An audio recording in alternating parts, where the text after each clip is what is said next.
Saturday Night at the Palace is a powerful satirical play that manages to deftly weave delightful comic banter while vividly portraying the harsh realities of racism in South Africa in the 80s.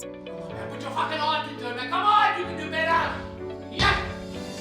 Cast members Charlie and Francios sat down with us to tell us how they interrogated such emotionally demanding roles and why this production is of the utmost importance for South Africans to watch. So there were quite a lot of intense moments in the play. So how do you prepare for that kind of intensity, and how do you decompress at the end of the day? Well, this is why we had a very good question. Thank you. We had a 4-week rehearsal period, so we also understand exactly the beats of the play and where you need to go to, because there's a lot of dominoes falling. You would have seen by watching the play that there's, that it's just the wrong place, wrong time kind of things, and things kind of escalate, and you kind of think, oh, it can't get worse, and then how we get to de-escalate afterwards is, there's a lot of trust between the cast. And we go out with the mandate of putting this play truthfully out there. So we're doing it as a team sport. The positions of the characters aren't our positions as artists. This is a piece of protest theatre, and in this day and age, it's a lest we have amnesia situation. And so all three of us are, and including all our technical staff and crew, are pulling in the same direction. Now, what do you think, Francios? Yeah, well, I think what you said, Charlie, is very true. And something that I actually learned from you is to always leave it all out on the stage. Once we step off of this stage, we leave the characters, all the issues, where they were on their journey and where they're headed right here. And we have a good hi-fi after the show. Just to have a breather and just to find ourselves again and just say, well, great performance. See you tomorrow. We can work on this and that, and immediately back at work to do what we do even better. And how long does it take for you guys to get back into that finding yourself moment? Because when I was watching on opening night, I did see that as you guys were taking a bow, you kind of still were having a bit of an emotional moment. So I can imagine it does a number on yourself as an act, as a human being as well. So how long does it take for you to get back into yourself again?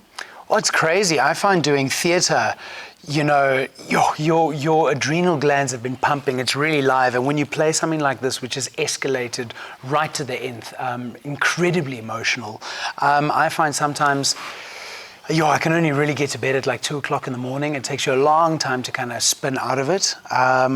But it's interesting that this is what we live for. This is the kind of theatre that comes around very rarely in your career, that you could do something with this much punch, this much kind of staying power, and it's the kind of the sacrifice that you go through for it. It's really worth it coming out there, because audiences are really touched, and you can feel it afterwards. I mean, obviously we're all kind of like simmering, right? Yeah. True. Yeah. And with that in mind, how have each of your characters challenged you as an actor? Well, I think each of us went on some sort of a journey on their own to go and find that character.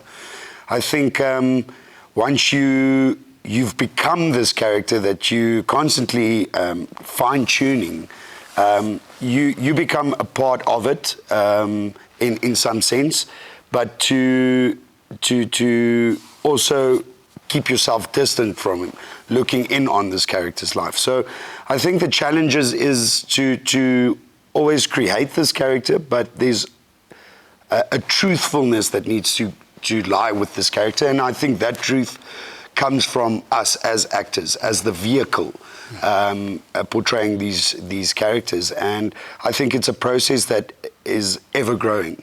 Each performance, your character just grows and grows and grows and grows.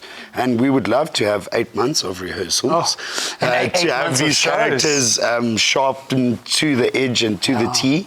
But as we go along, we learn more about these characters and fine-tune them. Yeah. It also comes from a place of not judging your character. Obviously, you know, I mean, we're looking from the outside of the fishbowl, and we often, you know, I think we'd act very differently in a situation like this. But that's also the beauty of the theatre, is not judging your character and letting your character be, you know. For example, when you're playing Hitler, you're not playing, you know, trying to kill the Jews. You're trying to play saving Germany, for example. You know, so you take it from the character's point of view, and you try to live their truth in their given circumstances. This multi-award-winning and highly anticipated local production that made its return 41 years after its explosive debut during Apartheid in 1982 captivated theatre aficionados with an unforgettable experience on the Lesedi Stage at the Joburg Theatre this August. Fantastic. And I know that there's a lot of dialogue in this production. Back and forth. How do you guys maintain that and make sure that, you know, when it's showtime, you get all your dialogue in and you're on the mark? What kind of preparation goes into that? Well, we have a bit of a process between the three of us. We do a quick Mickey Mouse word run before every performance. It's all there. It's just rechecking that it's all there. Yeah. And repetition. I mean, again and again and again and again and again and again until you get it perfect. Until it's and in you. yeah, and until it's entwined within you. And yeah, I think our process works at this stage. Just to it also helps us to focus, and the lines just come. So yeah, it's quite a wordy play, quite a lot of talking, And at a rapid pace. Yeah. And yeah, what's invallen and Cues. You've really got to be on your cues. Yeah. And what kind of important conversations did you guys have amongst yourselves as a cast in preparation for this production? Well, we had conversations about that this is a period piece. And so we have to be strict to the period. You know, we would act very differently under these circumstances. And we also looking through a very different lens, you know, looking at nearly 30 years into the future, or even more. It's not 41 years. 41 years ago, the play debuted in Johannesburg. And looking back through that lens and trying to do justice to the period so that nothing is muddied in the carrying over of the performance, you know, letting it stand. And Paul Slab came to watch. He's really happy with the production, which is really something that makes us so happy, because the play just did so well. And in different periods in history, I mean, I read it in high school and it hit me so hard. I was like, this has been a play I've been wanting to do for nearly 25 years.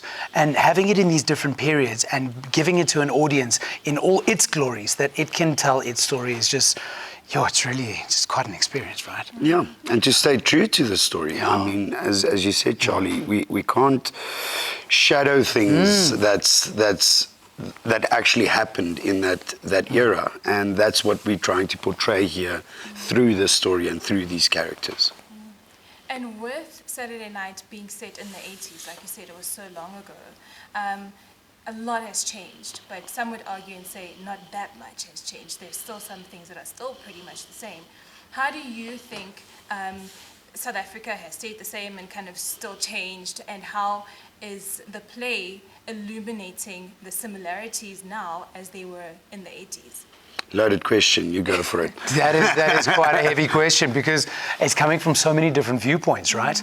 Like, you could argue, yes, there was violent racism, which was just flagrant. I mean, if you look at the sexism of the play, etc., I just don't think anywhere in the world things have aged that well in terms of sexism, arguments of patriarchy, racism, etc.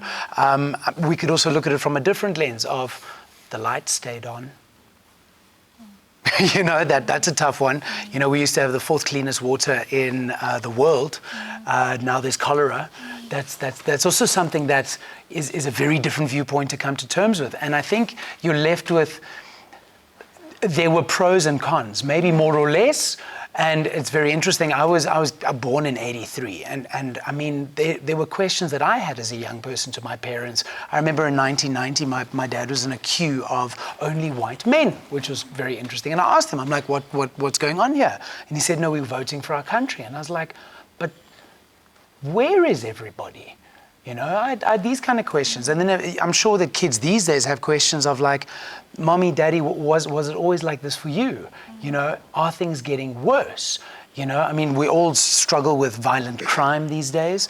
We struggle with corruption and fraud in government, which is affecting service delivery in our country. And that is destroying everyone's lives. I mean, we've never had 12 hours of the lights off in our country's history.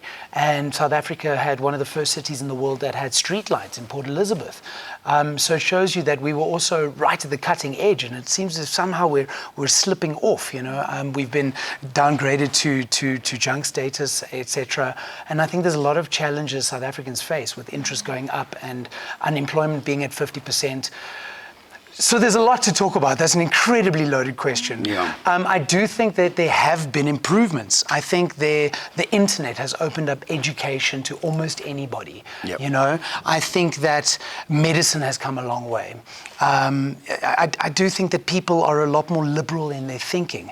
There's still racism. You see it, you know, but I think anywhere in the world you go, you've seen it. I've been very fortunate to travel a lot, and it's not endemic to Africa, although you find it in varying scales. But I think we have moved forward, even if it's just in a state of mind. You know, Yeah. You want to leave a better world for your children. And I'm going to leave the rant there. Wow, what a question. What a mouthful. You were like, and I'm sending it to the wings. Okay, so this production has been on now since, I believe, the 28th of July. Yeah, very, and very new. It will be going on until the 20th of August. And that's only its first part of its journey. Oh, We're wanting to Yes. tour all over the place. James has even been talking about London. Yeah, so we're hoping, but we do know that the show will be traveling. Yeah, it has to. It's- and it needs to be seen Yeah, people need to see it. by South Africans. Yeah, this play Countrywide. is a play that is studied in schools as a form of protest theatre. And I think, you know, when you read it, you get one kind of impression. When you see it, seeing the language live, because it has a very specific music, the language, and a specific cadence from all three characters, I think it really gives a whole different viewpoint to what's actually going on. Consummate actors Samson Khumalo, Francios Jacobs, and Charlie Bouguenon lead the audience through a roller coaster of uncomfortable interactions that occurred during a night in Johannesburg, where two middle-class white men, Vince and Forsie, find themselves stranded at a roadhouse where September, a black waiter, works. Have you guys performed to school children yet? Yes, Yes, we have. Yesterday was our first performance to Yeah. schools. So one of my favorite things to pick up is how different audiences react to the same production. So how have you noticed the differences between, like, say, an audience of adults versus school children, and how's that? Because, you know, it's also back and forth in terms of the energy that you get from the audience and you as an actor. Has that affected you in terms of the differences between the audiences? It was quite interesting. I mean, having all the audiences that grew up in that era, they look back on how it was and how that hits them differently, as to children that never grew up in that era and just look in on how things were. There's a lot of uncomfortable laughter. Yeah, a lot of there's uncomfortable. uncomfortable, just because I don't think they've ever heard this kind of thing. You know, like really. Yeah, and experience it firsthand, you know. So, yeah, quite different reactions to different parts of the story. So both of you are South African, of course, but Really? Yeah. in Proud. the interrogation of, or in the research process, and, you know, learning your characters and finding in that character development process, is there anything interesting that you learned that maybe you didn't know about South Africa in the 80s? Well, I think myself, Charlie, and Samson grew up quite close to that era. So I think I was still very young, and I heard these stories, and I didn't experience it firsthand, but I knew it was happening. So to breathe life into this actual specific event actually takes me back and really leaves me wondering, like, how things were allowed to be that way back then. So it leaves a lot of question marks from where I come from and what I was told and where things are now. And in that sense, we have come a long way. Yes. You know what I mean? You look back and you go, sheesh, that was practically barbaric, you know, just in terms of human rights, you know, like you can't treat another human being like that. It's just not acceptable. I was about 10 and a half when 94, when the change came around. And I remember as a young person having a lot of questions about, it doesn't make sense. Why? I don't understand. And I've been lucky enough to do quite a bit of protest theatre and South African protest theatre. So I've done a lot of research into that time and the historical, political, sociological, economic kind of ramifications, our place in the world, etc. And it's always fascinating to find a different viewpoint, a different character to tell it from and see how it all kind of comes together. You know, that's always such a fascinating thing, which theatre can do to us. You know, it just deepens our understanding of the world that we live in. You know, and it makes us kind of, I think, very cogent of the kind of world that we want to leave behind. Because theatre is a mirror to society. Exactly. You know, this is very, very important that people come and watch this and see this and clock it.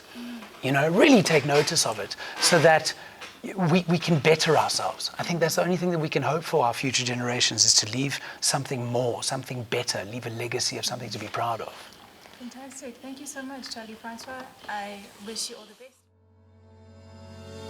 We look forward to seeing this astounding production making its way to other parts of the country and even across the globe.